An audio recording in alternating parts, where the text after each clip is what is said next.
So, kumbaga parang naawa, no, si universe dahil naging mabait kayo sa mga mahal nyo sa buhay, mga kapiksi. Kaya kahit na yung iba sa inyo pwedeng hindi naman talaga sobrang nananagana, pero hindi kayo kinakapos, mga kapiksi. Or kung kapasin man kayo, guys, mabilis dumadating agad yung kaperahan nyo, guys, kasi sobrang sipag nyo din naman, mga kapiksi. And talagang tawag dito, parang hindi kayo mauubusan ng pera kahit na marami kayong tinutulungan, guys.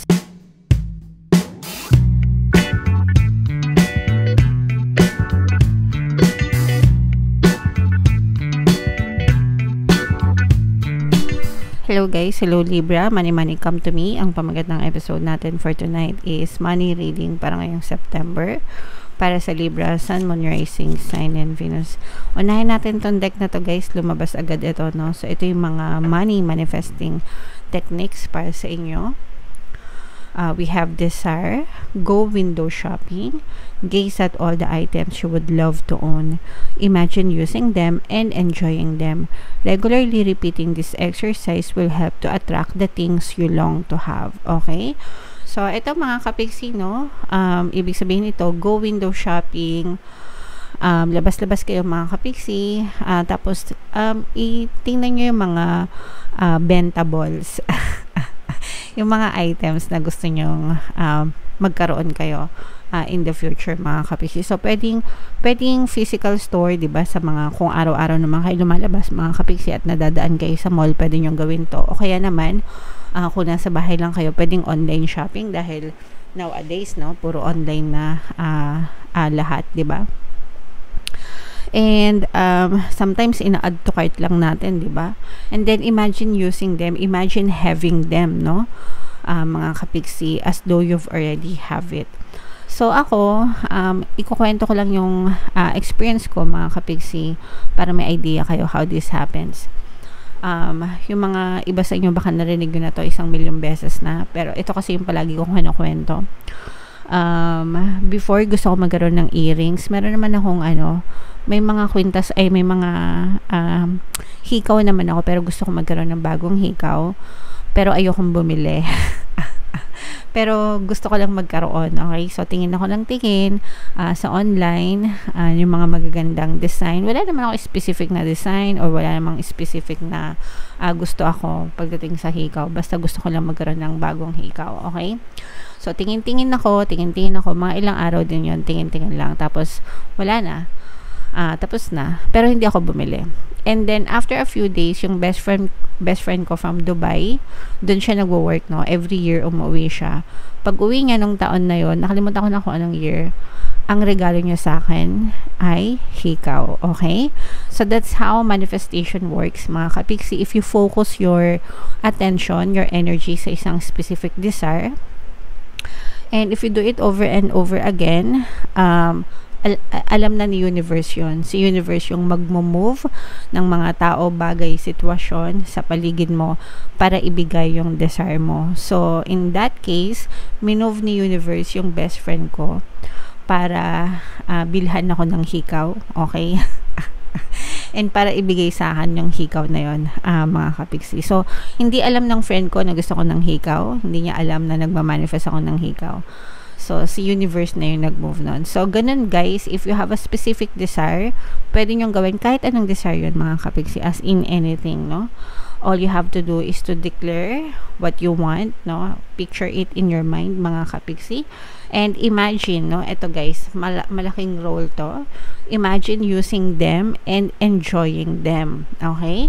And regularly repeating that exercise, mga kapiksi, it will help you to manifest those things. It will help you to attract those things that you want to have. Okay? So, comment down below guys if naintindihan nyo and kung nagawa nyo na ba itong mga technique na to dati, mga kapiksi. Okay? Alright. So, yeah. And then, tingnan natin yung money energy nyo for September, guys. Shuffle ko to. Habang sinashuffle ko to, panoorin nyo muna yung video natin regarding sa ating paano mag-manifest ng abundance video course.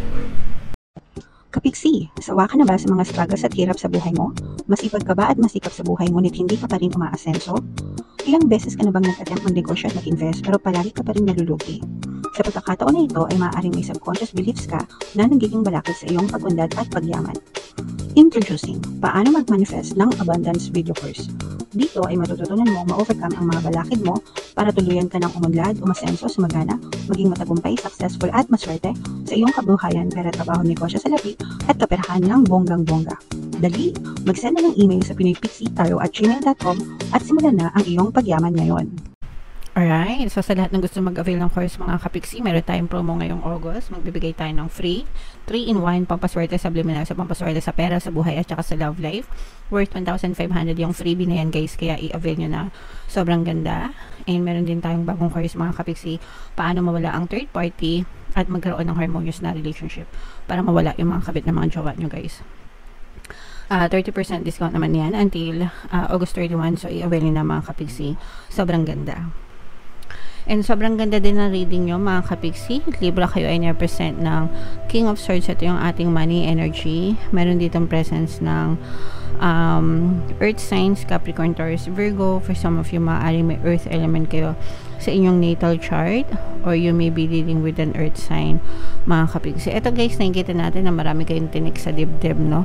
Parang marami kayong pasanin. Ito yung nakikita natin na negative energy nyo guys. Parang you have a lot of obligations. Pero kahit na marami kayong obligasyon mga kapiksi, ayaw nyo silang bitawan. Okay? So let's say for example, breadwinner kayo, mga kapiksi sa bahay nyo, may mga anak kayo, tapos pwedeng kayo pa yung gumagastos para sa mga magulang nyo, and tumutulong din kayo sa mga kapatid nyo or sa mga pamangkin nyo. So parang marami kayong obligation, pero ang nakikita natin dito guys is ayaw nyo silang bitawan kahit na nahihirapan na kayo. Kumbaga parang hindi nyo pinagdadamot sa kanila yung tulong na pwede mong ibigay sa kanila mga kapiksi. Okay? And dahil dyan guys, parang the universe is giving you yung mga rewards na para sa inyo mga kapiksi. Parang give and take ito kay universe, no?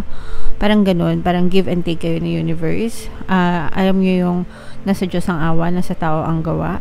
So, kumbaga parang naawa, no, si universe dahil naging mabait kayo sa mga mahal nyo sa buhay mga kapiksi. Kaya kahit na yung iba sa inyo pwedeng hindi naman talaga sobrang nananagana, pero hindi kayo kinakapos mga kapiksi, or kung kapasin man kayo guys, mabilis dumadating agad yung kaperahan nyo guys, kasi sobrang sipag nyo din naman mga kapiksi, and talagang tawag dito, parang hindi kayo mauubusan ng pera kahit na marami kayong tinutulungan guys, kasi malinis yung intention nyo. Okay?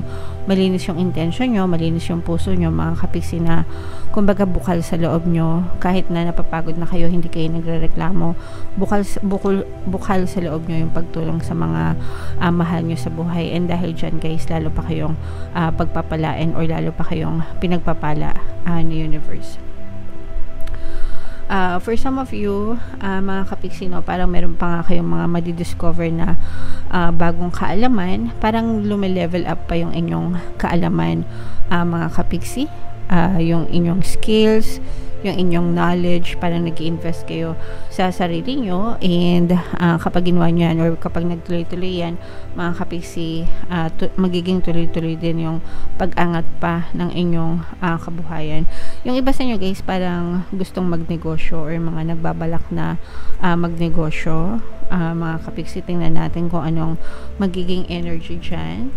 So meron, eto guys, eto yung passion nyo no? This is a fire sign energy, Aries, Leo, Sagittarius. Yeah, so medyo mag-ingat muna kayo guys, kasi baka maloko kayo sa mga negosyo, sa mga pag-i-invest mga kapiksi, lalo na pag nagpadala kayo ng bugso ng inyong damdamin. So kung may bala kayo magnegosyo mga kapiksi, parang ipagpaliban nyo muna.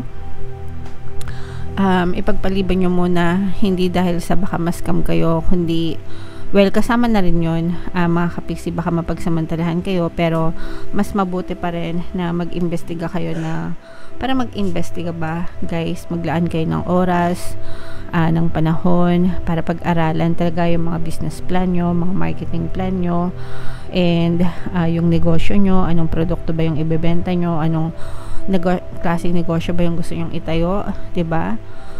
Feasibility study, ganyan-ganyan, whatever. Pag-aralan nyo mo ng mabuti para hindi kayo basta-basta malugi or maloko, especially kung may mga kausap na kayo, tapos parang make sure na yung mga kinakausap nyo is mapagkakatiwalaan din, mga kapiksi, lalo na pagdating sa pera. Guys, mas maganda kung meron kayong mentor or coach na magtuturo sa inyo, o kaya naman self-study, pwede rin, mga kapiksi. Pero ito guys, parang sinasabi dito na take your time, huwag kayong magmadali, huwag kayong magpadalos-dalos, mga kapiksi. Mas mabuti na yung kahit na mabagal, pero sigurado naman slowly but surely, kesa naman yun sa nagmamadali, tapos baka naman maloko lang kayo, mascam lang kayo, baka masayang lang yung pinaghirapan nyo, guys. Okay? So, yeah. Comment down below, guys, if feeling nyo naka-resonate kayo dyan.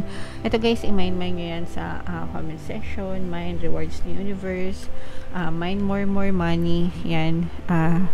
Stable income, kasi yung iba sa nyo, guys, nakikita naman natin na talagang very stable yung income nyo, mga kapisi. Kaya, and talagang ipagkakalob sa nyo na universe yung rewards na para sa inyo. Okay? And wag nyo rin kalimutan, guys, makinig ng ating mga pampaswerte subliminals, no? Para makatulong sa inyo. Ito yung playlist, mga kapiksi, and ito naman yung ating success stories ng paano mag-manifest ng abundance video course. Click here to subscribe, guys, and click here to join our membership program. Thank you for liking, sharing, and subscribing, and see you again next time. I love you all, guys. Have a nice day. Bye-bye.